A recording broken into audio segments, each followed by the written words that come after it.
Welcome to an annotation of Poppies by Jane Lear for the AQA GCSE Power and Conflict anthology. So as always, green annotations are context, purple annotations are structure, and pink annotations are language.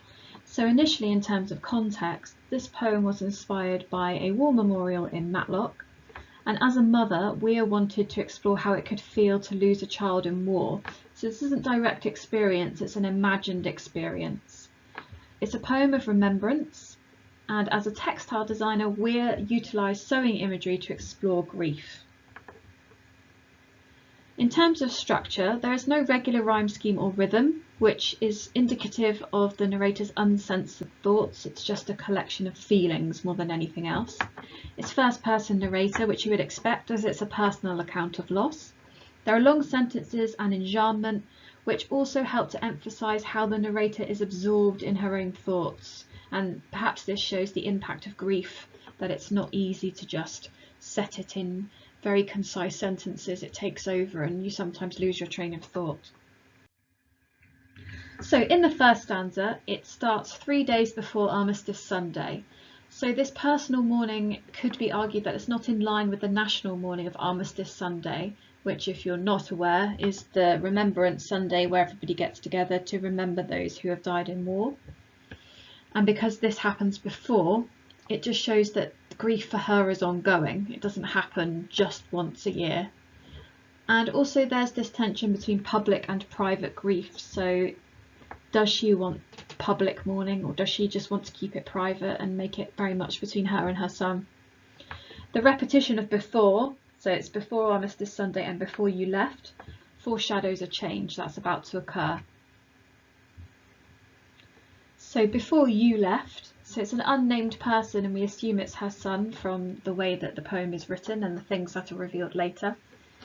And the fact that this person left shows that there's a sense of injustice that the narrator is feeling, or some helplessness because she was the one who was left behind. I pinned one onto your lapel, crimped petals, spasms of paper red. So the idea of pinning a poppy onto her son's lapel for Remembrance Sunday, obviously symbolic of remembrance, but it could also be a death mark, almost like foreshadowing what's about to happen to her son when he goes to fight.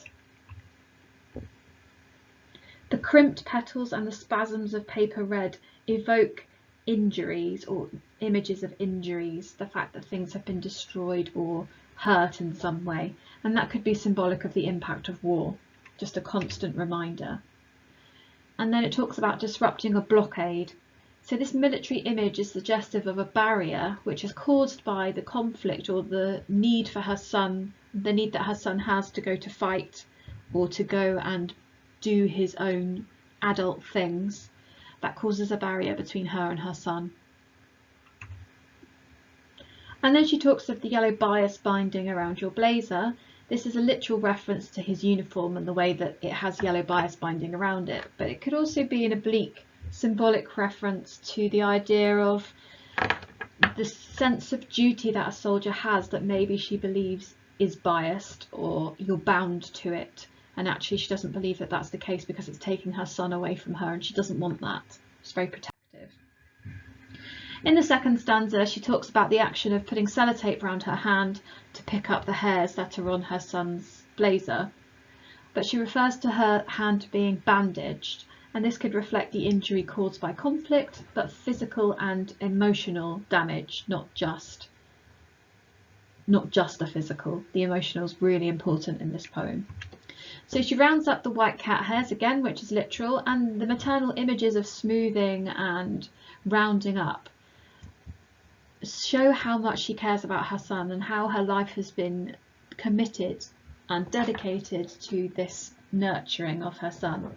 The white could also symbolise innocence, and maybe this shows a transition that's about to happen where he's losing his childhood and becoming an adult.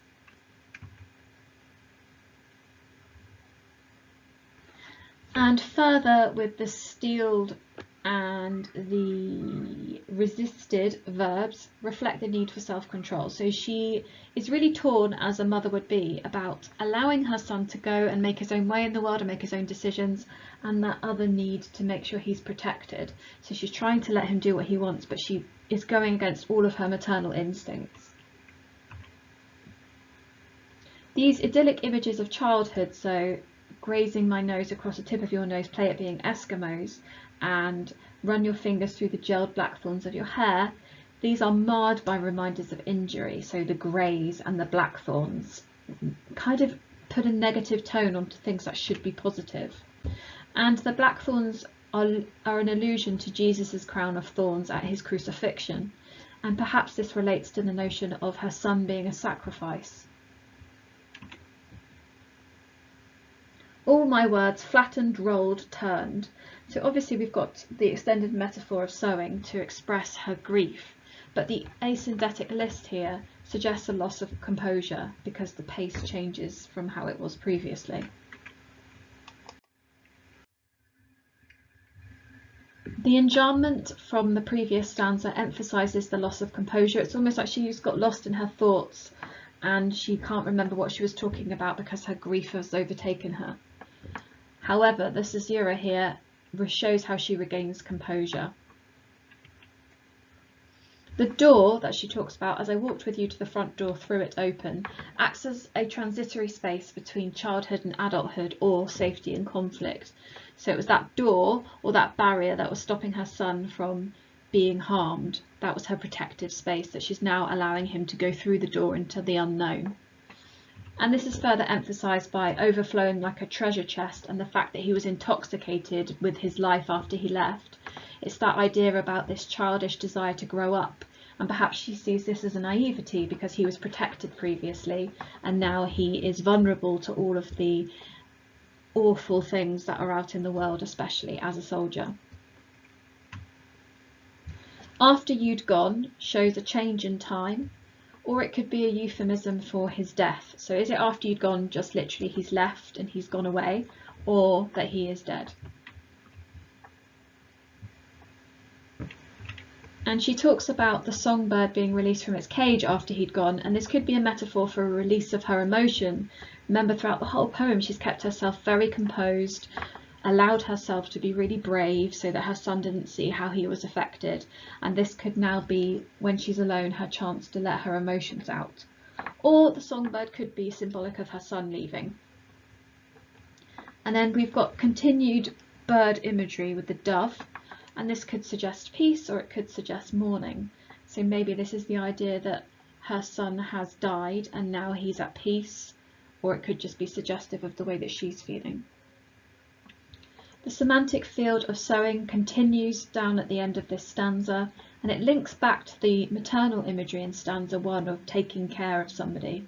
And the linking of the domestic imagery with military language shows how conflict is not just physical. So she's got the domestic image of the tucks, the darts and the pleats, but then there's military image of reinforcements. So it shows that battles are fought everywhere, at home, on the battlefield. It's not just about the soldiers, it's about the people who are left behind. And in the final stanza, she goes up to a war memorial where she used to visit with her son, and probably the place that the poem is based on, leans against it like a wishbone. And this simile could be reflective of a wish that she has for her son's safety, or a wish that she has for her son to return if he's dead, because it's ambiguous. It could also reflect the symbiotic relationship with her son and the idea that a wishbone is broken apart and those two halves are destroyed in some way or inalterably changed, and that's how she's feeling. She's feeling like she's lost half of herself. The dove returns again, but talks about it being pulled freely against the sky, and this is almost like a very freeing image that it's gone. And it makes us think of the son's spirit, perhaps, or the son in himself who's moved on. And then she refers to him as an ornamental stitch. This could represent the beauty of her son, or it could represent the remains of their bond. That's all that's left now. And again, this links to the idea of remembrance and how she remembers him and how she deals with her grief.